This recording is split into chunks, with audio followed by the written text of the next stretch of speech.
What's up guys, it's Tech9 and today you may realize I've got some new shades. You may see some new ones pop up here and there on my new videos, and be sure to keep track of them all.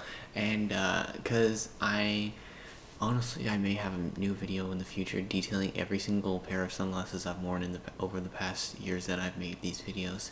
Anyway, so this video is part one of a two-part series over K-pop Demon Hunters and the struggles I've seen with it. So let's start with this.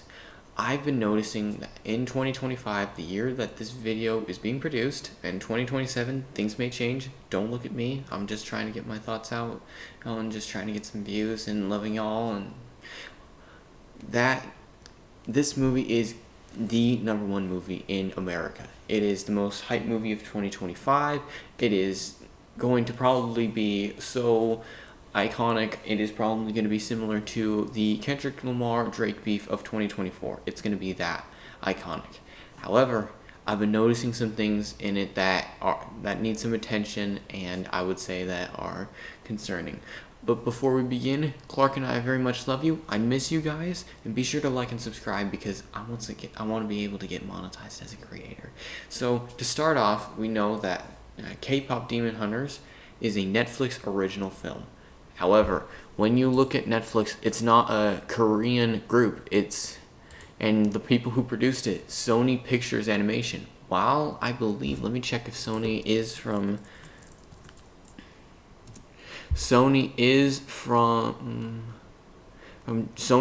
Japan, and however, this was made in the US entirely. And from what I've heard, like, some of the dances are technically, like, they had influences of Twice, one of the most famous K-pop bands of today. The 99% of everything was American. It was not, I would not consider it K-pop at all. And I've heard some of the songs, it just feels like it's all American pop, American nods and love letters to K-pop that sounds actually nothing like K-pop itself. So in reality, I don't love K-pop. I mean, I've heard some songs by it that I can nod my finger to, but it's just not my taste. And I've heard other K-pop songs. This does not sound like it.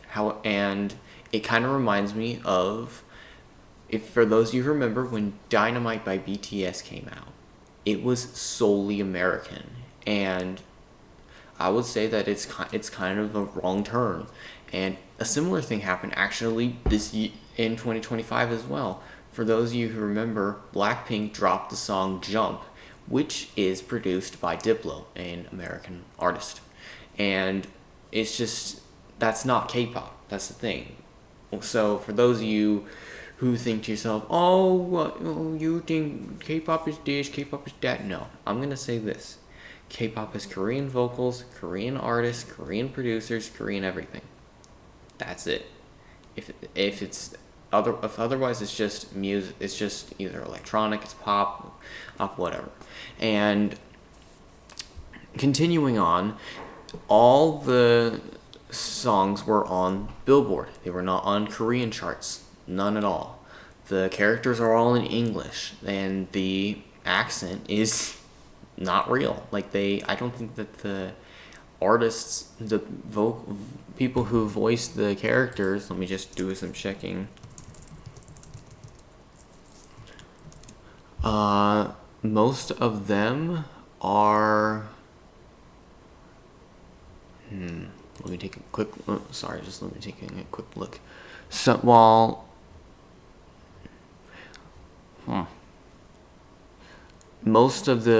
a surprising number of the actual people who are in the show are surprisingly American. This is not like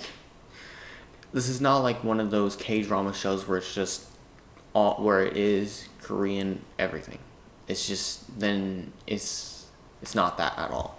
And however, before you do ask, yes, I've seen clips of it. I've seen reviews of it. I've seen the plot. I've seen everything. It's not my taste. It's not my forte. I'm not one for musicals, and I'm not one for all these things. I think that the animation quality honestly looks very disturbing, and that I would not be watching it. And the voices for the characters and songs is just really shrill. It's kind of similar to the Ariana Grande problem where she just sings, and Mariah Carey problem where she just sings at the highest possible tones on that can be made without making a sonic weapon. But it honestly just feels bland. And the thing is, the bad part about it is they have marketed it as K-pop to death. Oh, sorry, the baby just came on my lap. Everybody say hi to everybody on YouTube. Say hi to Clark. Anyway, continuing on, they have marketed it as K-pop for months now, and now at the time of the video coming out, years. So it is not as if, and it was not distributed as a Korean movie in Korea. It was just pushed to Western audiences, which kind of surprises me because if you're trying to promote K-pop, wouldn't you be really pushing authentic K-pop? However, a little bit of a side note, K-pop artists have been actually known to not be that authentic, and they do what their producer tells them to do, and that's fine. K is somewhat similar for those of you who've done jobs, for minimum wage jobs. You got to put on a happy face, you got to say what the company wants, you go home, you get paid. That's similar to what K-pop is.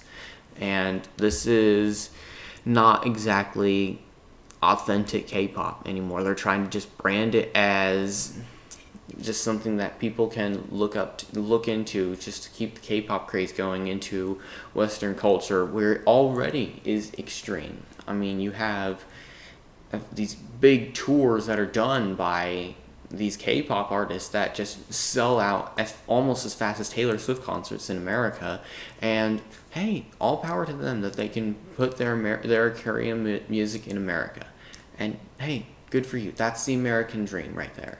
Bringing what you bring to the table and having people like it. That's great. However, there is a problem when you're marketing something that it's not. And that's what K-pop Demon Hunters is about. It's not authentic. It just feels bland. It feels overdone. It feels like they've taken like the My Little Pony singing friendship magic sort of thing, and they've just put the same kids western theme over and over that's been done over and over and over again, and they put it on this again, and it just feels so American that I don't even feel comfortable calling it K-pop Demon Hunters anymore. It's just fighting demons. And honestly, I would say that the plot is just, I've seen videos of people explaining the plot. There's lots of holes in it. It's kind of similar to the Bad Guys, where you had where you had all these loopholes, and which actually Bad Guys 2 did drop in summer of 2025. I may explain that video later. And it's just the same plot. There are so many plot holes and plot twists. It just seems like I can't keep track of it anymore. You just need just a nice, simple plot with plot twists that you can follow that are exciting, but it's not yet, and bring actual consequence to the story. However, with K-pop Demon Hunters, those plot twists have little to no effect on the story whatsoever, and they basically just do, we're really good, and we're gonna defeat all the bad guys, and they do, and then nothing happens to them, no other consequences, just, yeah. And it just feels like just another Hollywood clone of what they want entertainment to be. And and honestly, people are gonna catch on soon, and we're gonna I would say, if things go they say that the hype dies down around 2026 or so, I could probably see just either dropping off the Netflix entirely or just being quietly pushed away. And all right, everybody, that's it for this video. I hope you guys really enjoyed it. Make sure to give a like and subscribe, tell your friends, and I will see you guys in the next video. Later.